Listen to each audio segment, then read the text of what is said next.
퇴직을 앞둔 50대 직장인이시라면 아마 요즘 이 고민 한 번쯤은 해보셨을 거예요. 내 퇴직연금, 언제, 어떻게 받아야 제일 좋을까?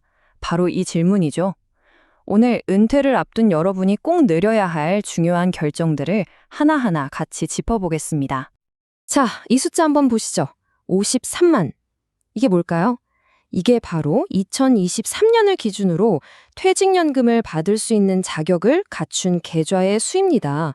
2017년에는 한 24만 개 정도였는데 불과 몇 년 만에 2배 넘게 확 늘어난 거죠? 이건 이제 퇴직연금 수령이 더 이상 남의 얘기가 아니라 바로 우리 눈앞에 닥친 현실적인 과제라는 뜻입니다. 그래서 오늘은요, 이 4가지 핵심 질문에 대한 답을 한번 찾아보려고 합니다. 연금으로 받을지, 언제부터 받을지, 또 어떤 방식으로, 그리고 어디서 관리할지 같이 한번 살펴보면서 여러분만의 은퇴 계획을 좀 더 명확하게 만들어 보시죠.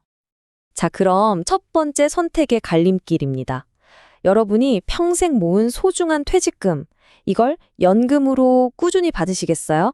아니면 일시금으로 한 번에 탁 찾으시겠어요?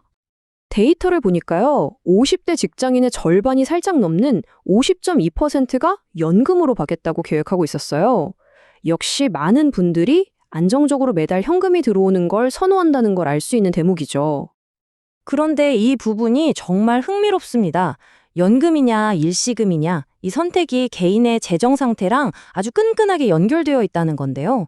연금을 선택한 분들은 평균 자산도 더 많고 빚 부담도 적은 편이었어요.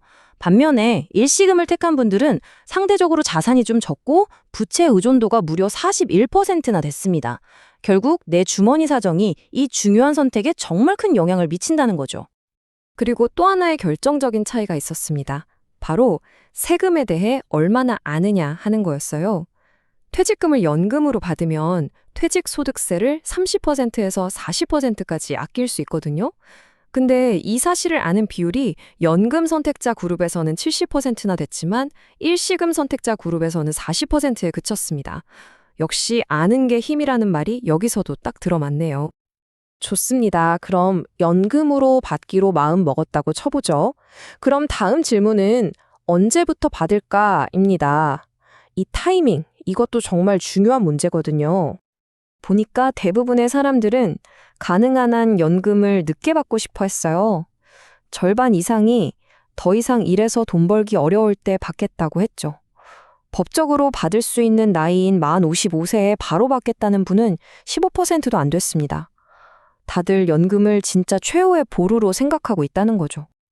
아니 그럼 왜 어떤 사람들은 55세에 바로 연금을 받으려고 할까요? 가장 큰 이유는 놀랍게도 빚 때문이었습니다. 55세에 연금을 시작하려는 분들의 부채 의존도는 다른 분들보다 무려 3배나 높았어요. 결국 빚 때문에 당장 현금이 급한 상황이 연금을 일찍 받게 만드는 가장 큰 이유였던 겁니다. 자, 이제 세 번째 질문으로 넘어왔습니다. 연금을 어떻게 받을 것인가? 이 선택지를 보면 그 사람의 재정 목표나 라이프 스타일이 그대로 드러나더라고요. 결과를 보니까 기간 지정, 그러니까 예를 들어 10년 동안 나눠 받겠다, 이런 방식을 가장 선호했고요.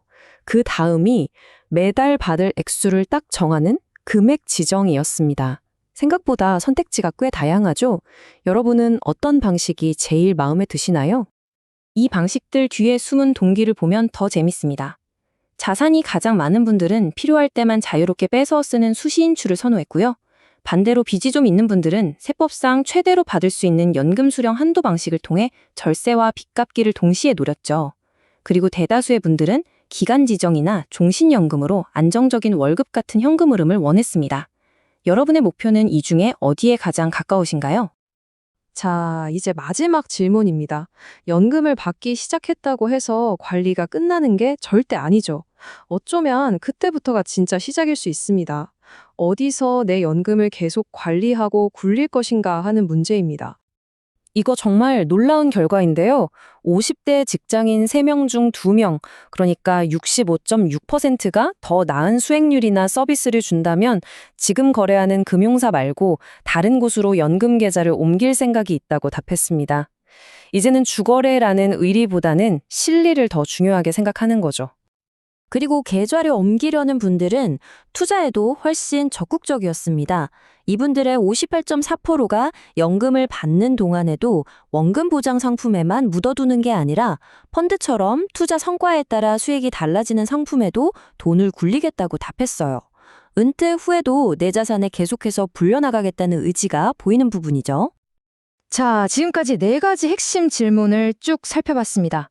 이제 이 내용들을 바탕으로 여러분 자신을 위한 실행 계획을 세워볼 시간이죠. 한번 정리해 볼까요? 결국 성공적인 퇴직연금 계획은 이 4단계를 거치게 됩니다.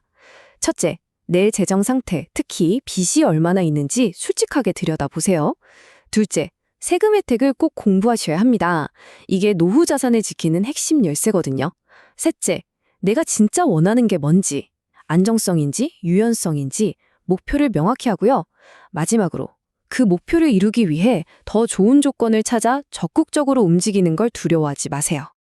퇴직연금은 그냥 과거에 쌓아둔 돈을 타 쓰는 게 아닙니다.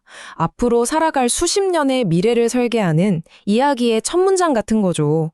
오늘 우리가 함께 살펴본 내용들을 바탕으로 여러분은 어떤 미래를 그려나가실 건가요? 한번 진지하게 고민해 보실 시간입니다.